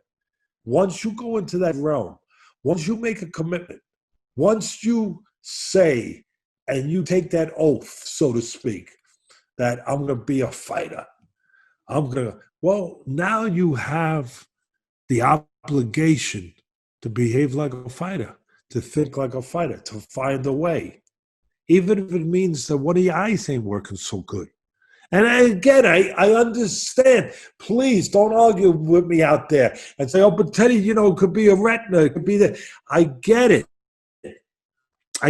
But once you have made that commitment to being a fighter, you have made a commitment that other people don't have to make in their realm, in their vocation, for the most part. You have, you know, it's like going into the surface. Once you say, I want to go, yes, sign me up. Put my hand on the Bible. I swear my allegiance to this country, and I'm going into the Army, the Marines, whatever it is, like he did. He understands better than anybody that when he made that oath to be a Marine, he knew that when he's going up that hill, if he's ever asked to go up that hill and he gets shot, if he can keep going up the hill, he has to keep going up the hill. Again, in the normal world, no. You get in an ambulance and you get the hell out of there. But we're not in a normal world. We're in the world in the battlefield. This battlefield is in the ring. So you have an obligation to adhere to, a behavior to live up to find a way. Now, there are some times that it's too extreme. I'm with you. But who's to say? But you have to have the attitude. You're supposed to have it that I'm going to go till I can't go. That's what we want, and that's what we think is part of the deal. And what fighters are taught is part of the deal.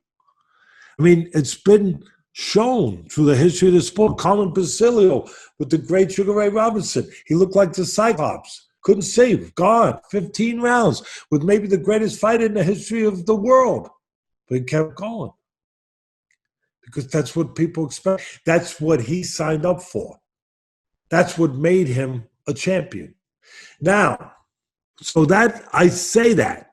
But there are administrators in the sport that have to make decisions to keep it a sport, to keep it a honest sport, as safe as possible. It's a dangerous sport to begin with anyway. Can't get around that.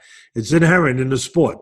But to make it as safe as possible in a way, in the realm that it's responsible to do that. And they have to be competent and honest. They're supposed to be, at least. You got the referee. He is making the assumption that it's intentional.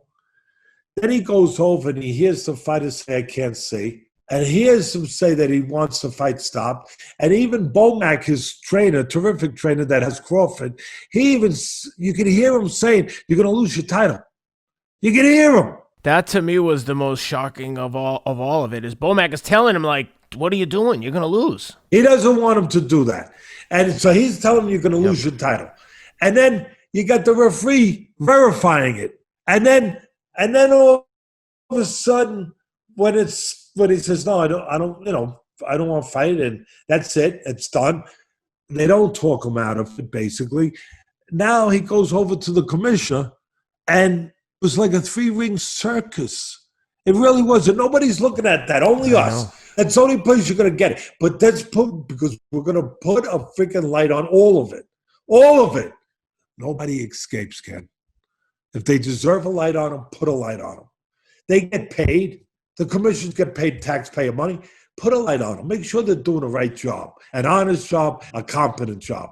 They didn't know what the frick. It was like, what's my line? What's your line? What's my line? Who are you? They didn't even know. The commissioner was like, we'll go to the scorecards. And the referees told him, no, he can't go to scorecards. He should lose the fight. He just gave up. He just stops. He said he couldn't fight. So he loses. He loses the title. No, okay. No, not okay. I don't know.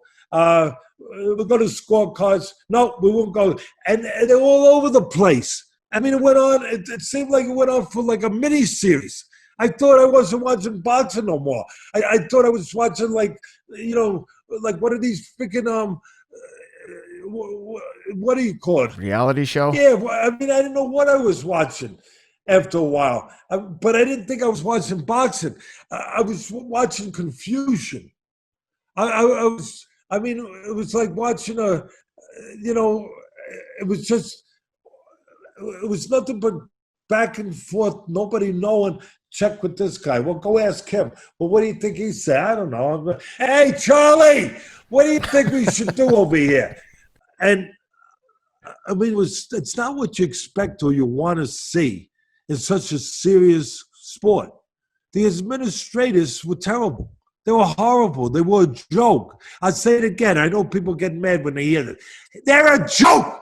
Say it again. Is that clear enough for you? Guys out there, a joke. And we're paying tax money for these people, and that's the best they can do. And then there's the worst part, the part about corruption. Yeah, I said it. I say it again. Corruption, where it's almost like the only thing they want to do was they realize, wait, we got to get the right guy, because it still came down to the power. The guy with the power, the guy with the promoter was going to get treated the way he needed to get treated. Because at the end of the day, I know I'm looking at it in a very cynical way, but guess what? This sport makes you cynical. Yeah, I got news for you. It makes you cynical, because cynical is the truth sometimes in this sport and in life and other things too. But we're talking about this right now. All of a sudden, I knew what was going to happen. All of a sudden, the commissioner, who looked like, he didn't know what was going on, all of a sudden he says, no, we got to go and disqualify.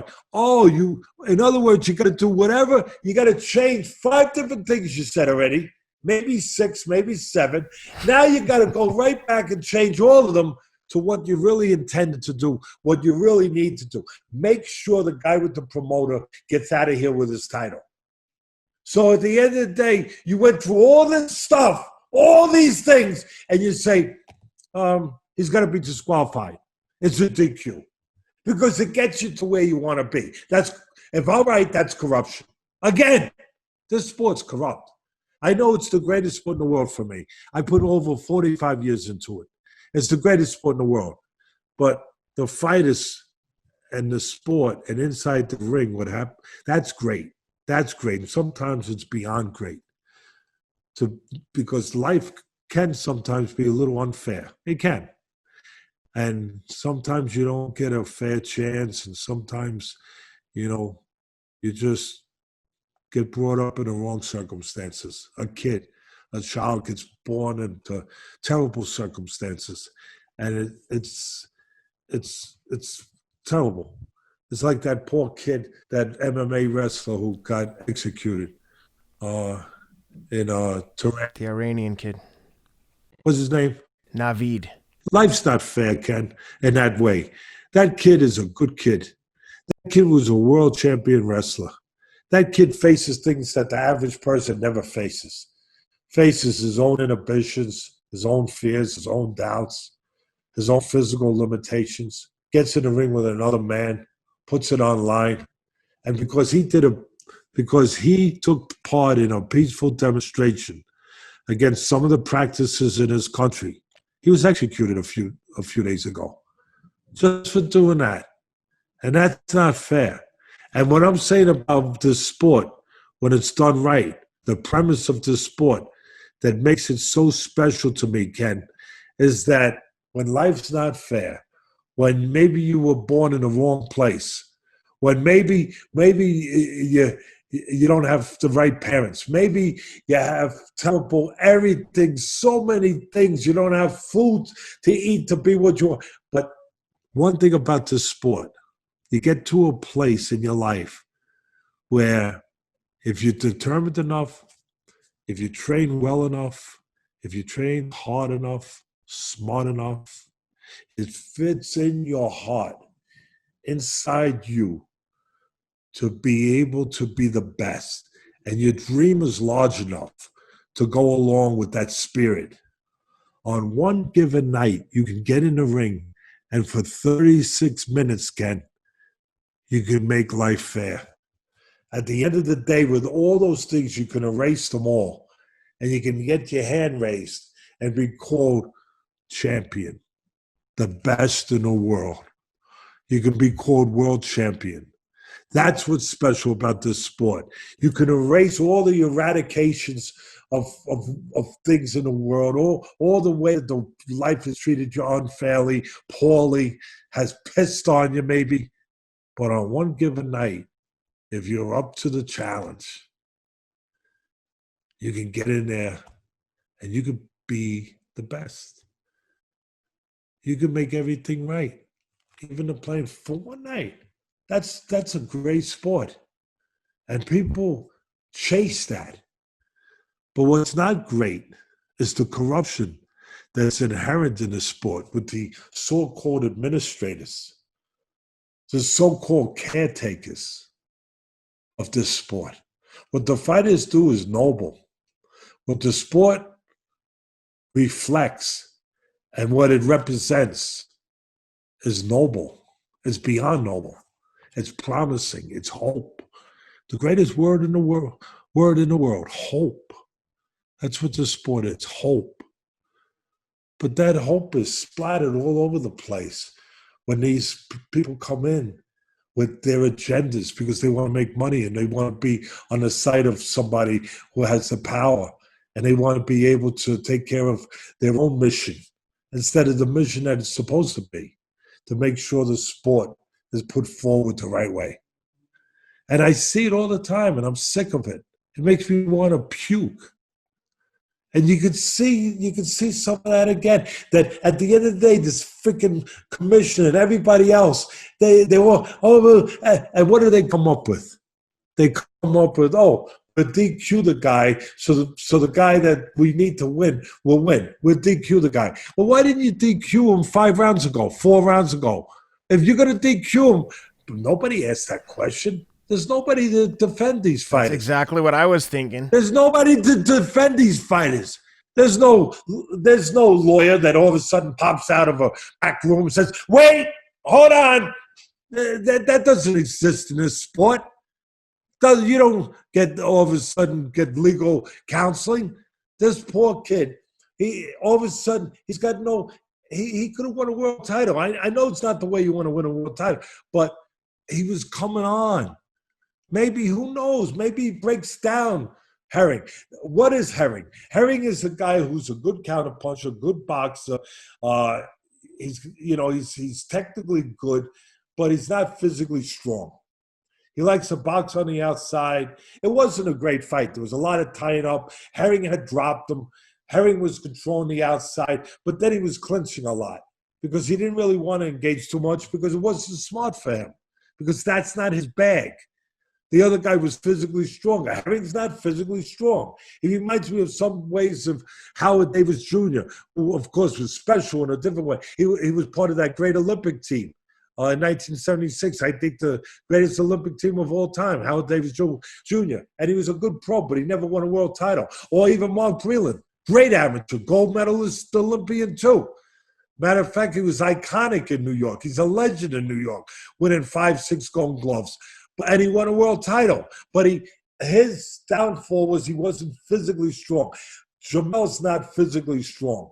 And maybe he gets worn down because that's what this guy was trying to do. But that opportunity got stolen from him.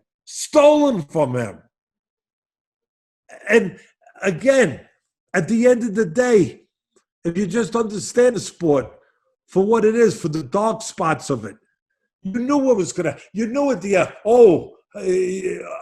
it just hit me. We got to DQ him. Yeah, where'd you come up with that one, you moron? Well, how long did that take you to, where'd you come up? And again, you didn't do it when it happened. That's when you DQ him. Not later on. The one thing that would have made this much more controversial is if after the headbutt that Oquendo started winning all the rounds, because by all the scorecards, I think that Jamel was up 8 rounds to 0. But yeah, he was. But hypothetically, but what if Oquendo was coming on? The guy was coming on a little bit. His whole idea was. What if Oquendo was beating him up the whole time, and then Jamel said, I can't go anymore, and the kid was actually winning, and all he had to do was cruise to the last 3 rounds for for the world title? Then you would have a bigger problem. Well, listen, this happened in 8th, right? 8th round? Yeah. 9, 10, 11, 12. So you had 4 more rounds. A lot can happen. Yeah. Ken, a lot can happen. You're not supposed to steal that. You're not supposed to steal that away from a guy. But having said all this, and talking about the respect I have for Jamel, I understand. Matter of fact, I think he's having I think that he's probably having second thoughts on how he handled that. I think he is. Oh, I think you could see that in the post-fight interview. He was very disappointed in himself. I think he is, because this is a good man. This is a substantial man. Very. This is a man who thinks of other people before he thinks of himself. You don't join the Marines unless you're of that kind of makeup, that you're thinking of others before yourself. So this is. I wish we had more Jamel Herrings. Put it that way, in this world. But in this particular case, I just felt I needed to point all that out, and I'm going to point out, I think with it, I'm going to point out tangible evidence for both sides, where guys have felt that they need to win a title a certain way, or to keep a title, or to behave that way. Gennaro Hernandez, and Rob will get this up, Gennaro Hernandez was a world champion. This is back, I guess, in the 80s. And for full disclosure, he's a friend of mine. And he was taken too young. He got cancer and he passed away. And I wish he was still here. Because again, just like Jermell, Gennaro Hernandez was a special person. He made this world better. But he was a world champion. And he stepped up. He had been, I believe, a featherweight champion. He stepped up to junior lightweight, and he was fighting the great Azuma Nelson, Ken. And he's fighting him for the world title. And he has to box on the outside and keep Azuma Nelson from coming in. And he's winning the fight. But then Azuma starts coming on. And around the 7th round, I think Hernandez had won the first 5. And then around the 6th and 7th, Azuma started coming. You knew he was going to come. He was going to make a run. And he started coming at him. And then the bell rings. It's on network television. I believe the end of 7th, either the 7th or the 8th. I believe it was the 7th. Maybe, it doesn't matter. The bell rings, and Azuma catches and throws and lands a punch after the bell. And it knocks down Gennaro. Matter of fact, it hits him in the throat. It really has impact on him. It does a lot of damage. It drops him. Gennaro can't continue. Now, the referee and everybody, the commissioner, I think Suleiman was even there, the head of the WBC. But everybody agrees on national television. Maybe they agree because everybody was looking. But they agree that it should be a disqualification. Azuma Nelson, who's a tremendous fighter, is going to be disqualified. And Jamel Hernandez is going to win this title and be the champion. So he's sitting down on the canvas. They're giving him 5 minutes to recover because it's his choice. You could either take the title right now because you got hit with this illegal punch, or take 5 minutes and you can fight again. But everybody's telling him, you really got hurt. Just get the title, and do not continue in this fight. What does Gennaro say? Everything I'm talking about here, everything this episode's about right now, about understanding the commitment he made when he said, I'm going to be a fighter. To understand that silent oath that a fighter makes. I will behave like a fighter anytime I'm inside that ring. I will find a way to overcome whatever it is that's thrown my way. I am a fighter. So what did he do? He said, no. You could see him arguing with his trainer, by the way, was his brother. You could see him say, no, get me up. He got up and he continued to fight. He continued to fight, and he won it. He won it the way that he wanted to win it, as a champion, as a fighter in the ring. He found a way. He did not betray that code. And I'm just saying, there's been fighters that have done that they understand, win or lose, that you are not the average guy. You're a fighter. You have an obligation to overcome things that other people don't have an obligation to. Even things that look scary to the outside, that look dangerous. You're in a dangerous sport, baby. Yeah! How about Muhammad Ali in his first fight with Ken Norton? He got his jaw broken in the 2nd round. He fought the whole fight with a broken jaw. I remember Customato told me when Floyd Patterson was fighting the great R.G. Moore for the world title, he broke his hand before the fight, but he fought. You know why? Because like Cus said, he said, we were going to have plenty of time to heal the hand later, but we might never get another chance to win the world title. So that's what you do. I remember Mark Whelan, his trainer, the great Joe Ferriello, my friend, great trainer. He had him fighting Harold Volbrick, if my memory is right, South African world champion, southpaw. He had Mark Whelan fighting him. He broke his hand in camp. What did he do? Hey, we might never get this opportunity and this fight where we have such a good chance to win the world title. You're fighting. You're behaving like a fighter. You're fighting. And he did. He won the world title and everything that comes with that. So, but I always want to be fair. There's another side to the story. People will say, but you can be smart too. I'm not saying to be a champion, you got to be smart, not just tough. And maybe it was smart of him doing that. There was a fight in the 80s, Rob again. It was Johnny Bumpers, who was a tremendous, tremendous amateur. He won the junior welterweight world title with my friend, my buddy, Lou Duva, who I wish he was still with us. But it's on network television. And Bumpers, I think it was the junior welterweight champ still, but he was deteriorating. He was at the end of his career. He had a lot of amateur fights, probably about 400, and he was starting to get less of himself. And he's fighting. I can't remember who he's fighting. One of you are going to come up with it for me. But it's on network television, and the network was experimenting with. I think he was fighting Marlon Starling. Johnny Bumpers was. Yeah, I don't. Was it Starling? I mean, Starling went on to be. I believe Starling so. went on to be a welterweight champ of the world from Connecticut, and Starling was a good fighter. He was a good fighter. So yeah. So you have Johnny Bumpers, and the network was experimenting with open scoring. They decided to do it on that show where the whole arena could see who was winning or losing in a fight. Never done before. Lou Duva, being the brilliant corner man, being Lou Duva, baby, he took advantage of that. So here they are, they get cut. They got the best cut man in the world, also a friend of mine, God bless him, Ace Marauder. Oh my God, that guy, forget about it. What a cut man he was. So you got everything you need. He gets cut, the fight's going on, and Lou looks at the scorecard. He knows the rules. Once you go past 4 rounds, if the referee says that it was an accidental headbutt that caused the cut, once you go past 4 rounds, it goes to the scorecards. So the referee had said, yeah, it was an accidental headbutt. I forget what round we were in, but it was past the 4th. So Lou Duva was aware of all that.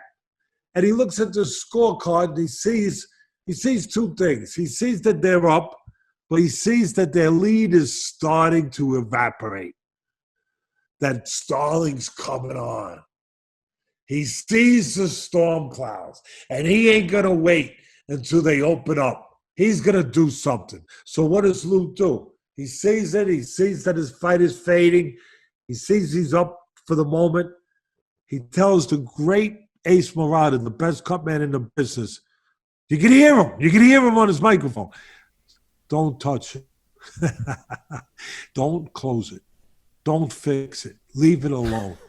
Referee comes over. What's going on here? He goes, can't stop the cut. Can't stop it, Lou? No, I can't stop. All right, we're going to have to stop and go to the scorecards. Lou Duva does his job. He steals a win for his fighter. He protects his fighter. Smart. So here I am. I want to show both sides. I want to be fair. And that's what he did. The fighter didn't do it, though. Yeah. The corner man made that decision.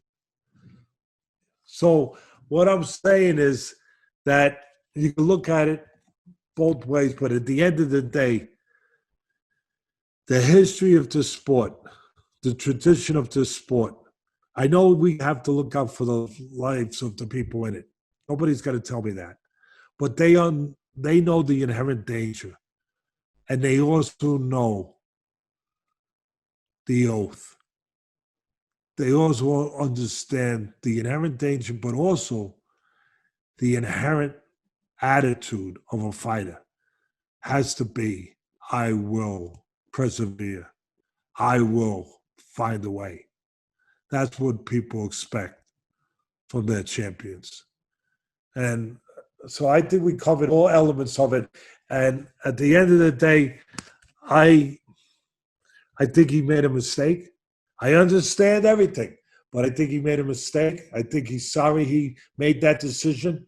If he could, he could roll back time, he would, and go right back in there and finish the fight the way that a fighter is meant to finish a fight. But that's what's happened. You know, no different than the great Roberto Duran. The great Roberto Duran would go back in a time capsule in 2 seconds and go right back into that ring if he understood what the repercussions were going to be at that moment of frustration, that moment of where he thought he could say those words that he wishes he never said, no mas. Would go back and finish that fight out, even if he lost it. But finish that fight out rather than do that. But at the moment he made that decision, it was done. And I think that Herring probably feels the same way. I'm not speaking for him. I'm just guessing, knowing this business, knowing what a fighter feels. And I know that he's probably thinking about that. But at the end of the day, the thing that I hated the most was the administrators. These guys that don't take a risk, that they go in there and they make a decision that's based purely on what I think, as I use the word, I use it again, corruption, on what I think should never be part of this great sport, on favoring somebody who's with the power. It always happens. And I want to finish with one question to you, Mr. Rideout. One question to you before you get a haircut. I want to ask you, seriously, if the roles were reversed and Oquendo was the guy that wound up on the wrong end of it, that he had a cut, and that that he decided he couldn't go on against the champion Herring. The same thing, but just reverse what happened. That it's Oquendo now that's in that position. That it's Oquendo who is cut, who got the worst of the head clash. Is there any way on earth, knowing who's the champion, knowing who's with the promoter, that Oquendo, the underdog, the guy who's not there to really win, is there any chance that he gets the benefit of that call? Seriously, it's a fair question. They would have never ruled the headbutt intentional in the first place, so it wouldn't have mattered. It would have gone to the scorecards. No, it does matter. What you just said is everything. It's Exhibit 1 in this courtroom. It's Exhibit 1 of what I'm talking about. They would never have done that. They wouldn't have treated him the same as they treated the other guy. They wouldn't have came up with that alibi to get out. They gave him an alibi. They gave him what they needed to give him. They wouldn't have gave that to Oquendo. You're right. You're 100% right. They never would have said, oh, it was intentional. They would have said, oh, it's just a headbutt, and if you can't continue, you lose. That's what they would have said, Ken. Yeah. Of course. I was shocked, like you said earlier. How does he know it was intentional? I watched it 100 times. You can't say that he was intentionally trying to butt him. He was fighting on the inside and being rough. And yeah, he was leading with his head. But I mean, we've all seen intentional headbutts, and that didn't look like an intentional headbutt to me. That's his style. Yeah. That he's intentionally trying to headbutt people from the time in sparring in the ring. That's all he's trying to do. That's all he's trying to do is intentionally because he does that all the time. He gets up in the morning. I guess he's trying to headbutt his kids because he probably goes like this when he gets up in the morning. He's probably a little top heavy. Yeah. Yeah. Yeah, well, I think we've covered that all. I wish nothing but the best for Jamel Herring. I hope he gets the Carl Frampton fight and gets a win. But like you said, I'm sure he regrets making the decisions he made. But who knows? One last thing before we sign off, I wanted to get your thoughts. I know you watched the recent UFC card and the main event of Michelle Waterson and Angela Hill. Awesome fight, split decision win for Michelle, the karate hottie Waterson. I know you have some thoughts on that. What'd you see? Well, I saw everything that you want to see in a championship fight. Women or men, it doesn't matter. Matter of fact, I was watching the boxing that was on that night, and I left to watch this. And you know what? I'm glad I did. And I'm a boxing lifer. And I left the boxing to go to the UFC women's fight. And I'll just say that it was 5-minute rounds of smart aggression. That's what I saw. Well-placed, educated kicks and punches, heart, determination, back and forth. In the end, all class from both women. Nothing but class. Nothing but full commitment, preparation. They knew what they were doing. They were tough. They were smart. Like I said, it wasn't just throwing punches. It was throwing educated punches. It wasn't just aggression. It was smart aggression. I have two things to say about it. Bravo. Bravo. It was terrific. I always talk about when I was broadcasting the fights ringside, I would talk about the punches need to be concise. You got to go. Sometimes they say this guy's got to go to the butcher and get the fat cut off. Some of those, he's got a little too much fat. Go to the butcher, cut off some of that fat from the punches. The punches should be short, straight, concise, the way they're supposed to be. Well, I never thought I'd be saying it about kicks. Their kicks were straight, concise. There was no fat on them. It was really nice to watch. It really was, because I can appreciate any fighting. I watch guys in the street. Move your head. Come on. Move your head. All right, don't let him grab you. Take a step back. Throw that uppercut. Come on. And so I can appreciate any fighting, Ken. And I really appreciated watching these women because of the things I just said. They knew what they were doing. They trained to do those things, and they executed them in the toughest place in the world, inside that square circle of truth, that chamber of truth. In this case, that cage of truth. And they did it the right way.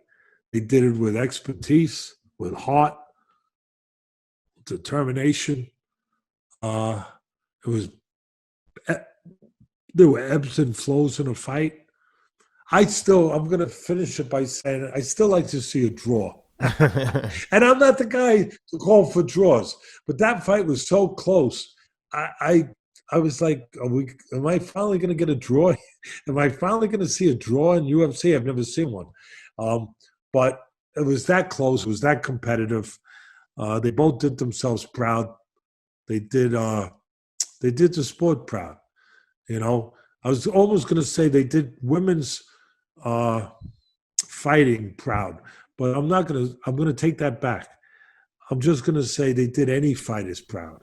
I agree. Because they behaved like fighters and they fought like trained professionals that know what the heck they're doing and are together enough mentally to do it in the most difficult place in the world, inside that ring, with all that pressure, all that fear, all those inhibitions that can attack you like ninjas over a wall. But there's nowhere to, like Joe Louis would say, there's nowhere to hide. So I enjoyed it. I enjoyed it, and I thought I made the right decision to hop from the boxing. Yeah, I agree. Hey, before I let you go, I see you got your dynamic striking shirt on there, and when you were just describing the street fights and watching any kind Can you of see it? Can you see it, baby? Yep. Can you see it, baby? Yep. So I just wanted to point out to people, whether you're going to get in the ring or get in a street fight, if you want to learn a few fundamentals about the sweet science, check him out at dynamicstriking.com. Teddy's got a whole boxing tutorial series up there that you can get on the cheap, very inexpensive for what you're getting.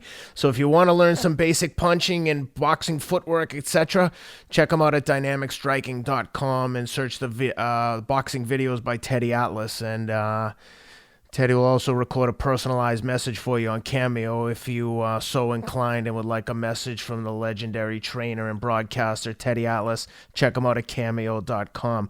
Teddy, I think we hit everything. You got anything else?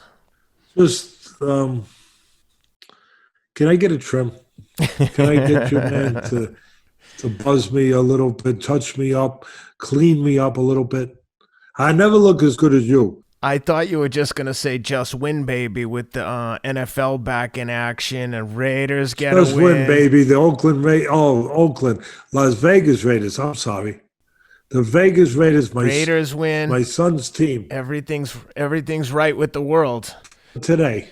Patriots win. Tom Brady jumps ship. He's on the losing side of the first one. Not surprised. 2 interceptions and one was a pick six with you guys. Is it over? I'm being serious now. Is it over for Brady? He's 42 years old. It looks like it's over to me. Cam Newton had a hell of a game. Running all over the place. Yeah, he's a big, strong guy too, and he can throw, but he can run too. Yeah, and he's not afraid That's to wear. That's one thing Brady couldn't do. And Cam Newton's not afraid to wear a very spicy suit and hat combination. No, he's not. That's for sure.